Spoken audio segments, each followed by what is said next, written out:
সব সমস্যার সহজ এবং দীর্ঘস্থায়ী সমাধান হচ্ছে নীরবতা এবং সবচাইতে সঠিক সমাধান। যদি চুপ থাকতে পারেন, কথা কম বলতে পারেন, দেখবেন আপনার কথার গুরুত্ব বেড়ে গিয়েছে। মানুষের সামনে আপনার ভ্যালু, মর্যাদা বেড়ে গিয়েছে।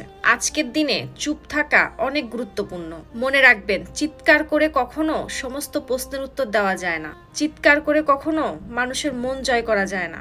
চিৎকার করে কখনো ভালোবাসা প্রকাশ করা যায় না। আপনি কি চান পৃথিবীর সবার কাছে প্রিয় হইতে? তাহলে চুপ থাকতে শিখে নেন, কম কথা বলতে শিখে নেন। এটা ঠিক, পৃথিবীর সবার কাছে প্রিয় হওয়া সম্ভব নয়, সবার মন জয় করা সম্ভব নয়, কিন্তু যদি চুপ থাকতে পারেন, দেখবেন সবাই আপনাকে ভালোবাসতে শুরু করে দিয়েছে, সবাই আপনার কথার গুরুত্ব দেওয়া শুরু করেছে। আপনি যদি চান জীবনে কম সমস্যা হোক, জীবনটা জটিল না হয়ে সহজ হোক, তাহলে কম কথা বলার অভ্যাস করুন। এই পৃথিবীতে সব প্রতিবাদ কথা দিয়ে করতে হয় না, কাজ দিয়ে প্রতিবাদ করতে হয়। নিজের জন্য সময় ব্যয় করেন, পরিশ্রম করেন। পৃথিবীর প্রত্যেকটা মানুষকে আপনার সফলতা এবং আপনার যোগ্যতা দিয়ে প্রতিবাদ করেন। কখনো খেয়াল করে দেখেছেন, যখন দুজনের মধ্যে ঝগড়া লাগে, তখন একজন যদি চুপ থাকে, তাহলে অপরজন কিছুক্ষণের মধ্যেই চুপ থাকতে বাধ্য হয়ে যায়। দুজনের মধ্যে যখন একজন ঝগড়াকে ইগনোর করে, তখন অপরজনও নীরব হতে বাধ্য হয়ে যায়। আপনি যদি চান আপনার সমস্যা দীর্ঘস্থায়ী না হোক, তাহলে চুপ থাকতে শিখে নেন, কম কথা বলার অভ্যাস করেন। আমার ভালোবাসার ভাই বোনেরা,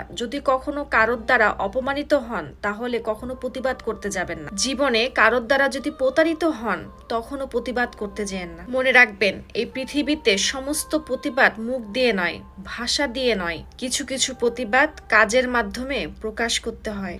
নীরবে, চুপ থেকে, গোপনে পরিশ্রম করেন। আর আপনার পরিশ্রম যাতে এতই গোপনে হয় যে আপনার সফলতা দেখে মানুষের ভিতরে একটা প্রশ্নবোধক চিহ্ন চলে আসে। নিজের সফলতাকে এমন পর্যায়ে নিয়ে যান এবং নিজের পিছনে এতটা সময় ব্যয় করেন যেন কারোর কাছে আপনার কোনো প্রশ্নের উত্তর দিতে না হয়, কোনো বিশ্বাসঘাতকতাকে বোঝাতে না হয়। আপনার সফলতা দেখে প্রত্যেকটা মানুষ যেন বুঝে যায় যে আপনি সঠিক ছিলেন।